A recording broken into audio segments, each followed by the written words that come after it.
All right, welcome back to the Tuesday show. Let's talk now about this one.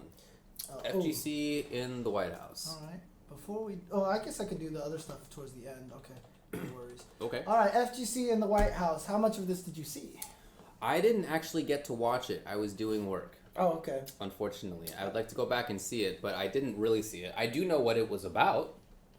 I do know that the White House held a video game stream / esports stream to some extent about, trying to get people to sign up for healthcare. Right? That was like the goal of it, was to use this as a way to get people bring awareness in the know. Yeah, right? Bring awareness, raise awareness. So yeah. So they invited, as a result, some people from various video games and scenes, and one of them was fighting games. So there we had some FGC reps at the White House. That's right. It was Gutex, Mike Ross, there as hosts essentially, and then Justin and Snake. Is it really spicy or something? I'm okay. upset. Yeah.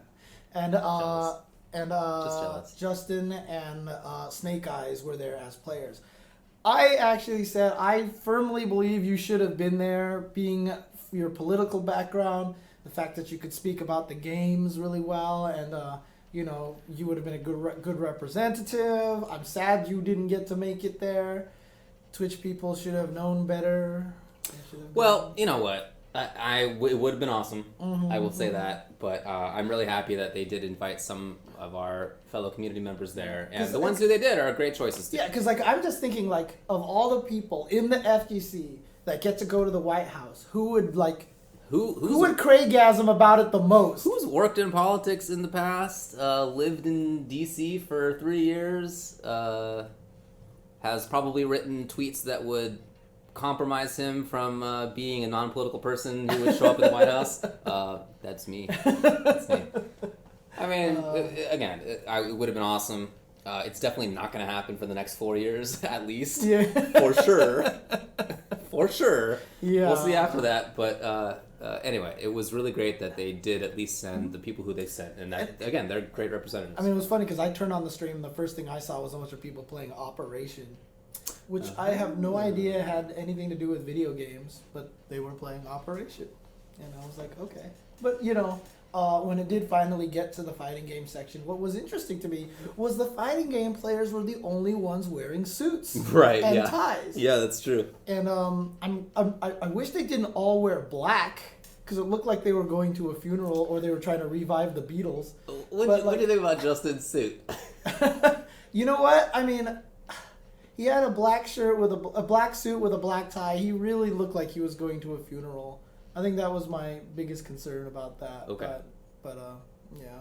Yeah, I was surprised that they were wearing suits and nobody else was. Yeah, they were the only ones. I don't know if there was like a mix-up in there or what, but I feel like you should be wearing a suit. Like you're going at to the White House. Yeah. Like I wouldn't wear just this. I mean, come on.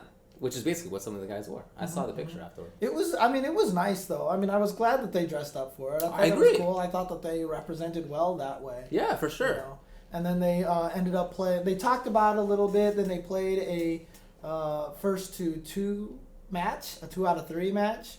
But Justin won so fast over Snake Eyes that Justin was like, "Let's extend it to 3 out of 5 Capcom Cup rules." Some fast thinking. And then they played an extra game, and Justin won that too. Yeah. So. Yeah. He couldn't have sandbagged a little bit. I know, right? Come on. Dude, that's not just a show. That's not in Justin's blood. He does not know how to sandbag. And actually, I kind of like that. Like when I played him that one time and he beat me 49 games in a row. Yikes! Like I was like, oh my god, this is the. And you know what? It was funny too because one of my best friends who worked with me at my last job, at one time when Justin first moved in, he's like, "Can I come over and play, Justin? I just want to see what it feels like." Oh. Right? Yeah. And he's one of the best hyper fighting players of all time. Oh, okay. So he's really good. He was on the top 20 leaderboard in Pico Rivera. You know that Tomo interview, where you see the names in the background and his name is on that board and everything like that. He went and played Justin. I think Justin won 100 games in a row. Literally 100 games in a row. Literally 100 Justin games in a row, yeah. And afterwards he was like, I've never felt anything like that in my life. He beats you in a totally different way than most people do. And he's the first player that I've ever lost to that I felt like that I started to truly believe there were psychics on the planet.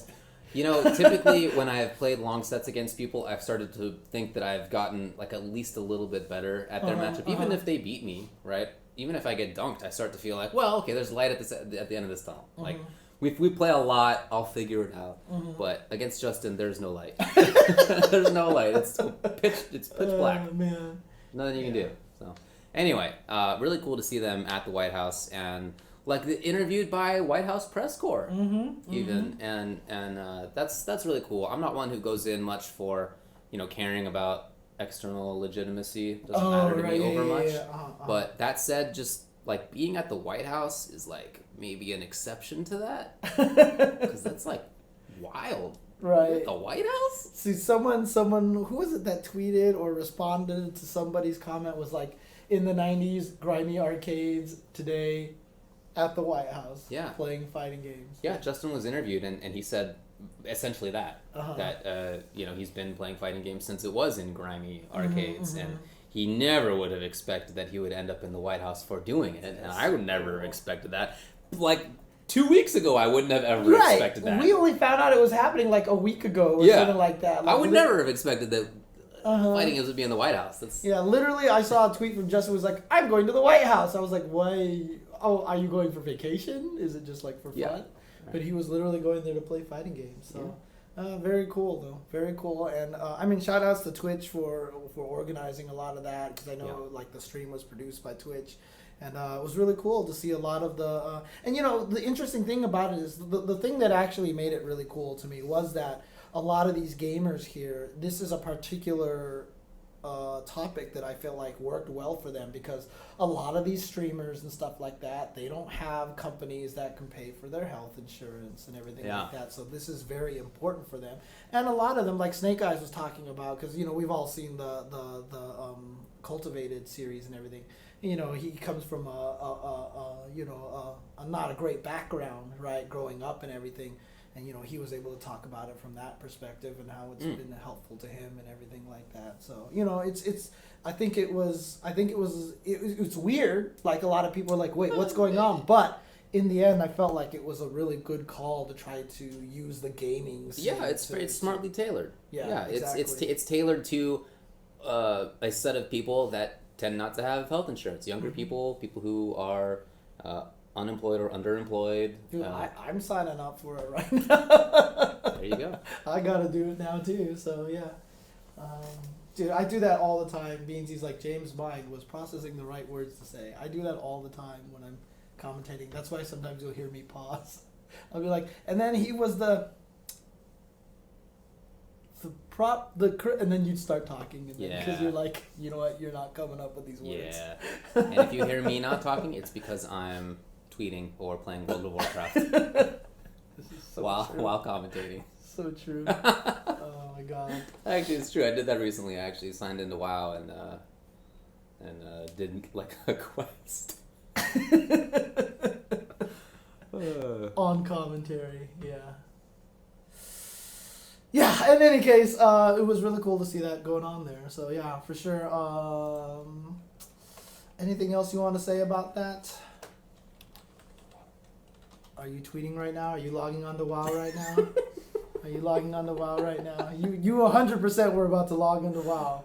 The reason why we brought Steve on board was to help fill in the gaps that David leaves when he's playing...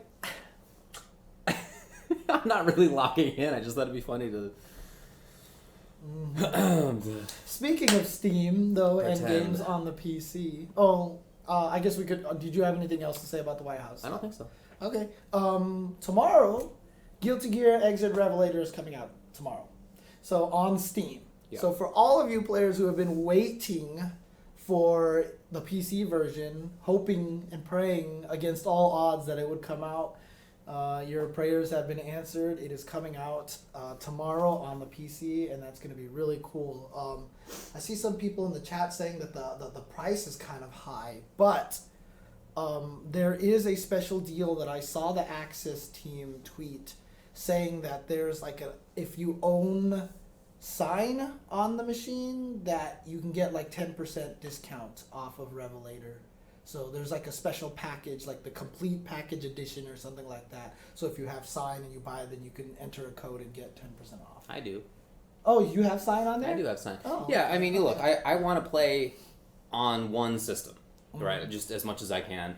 Nowadays, that's PC.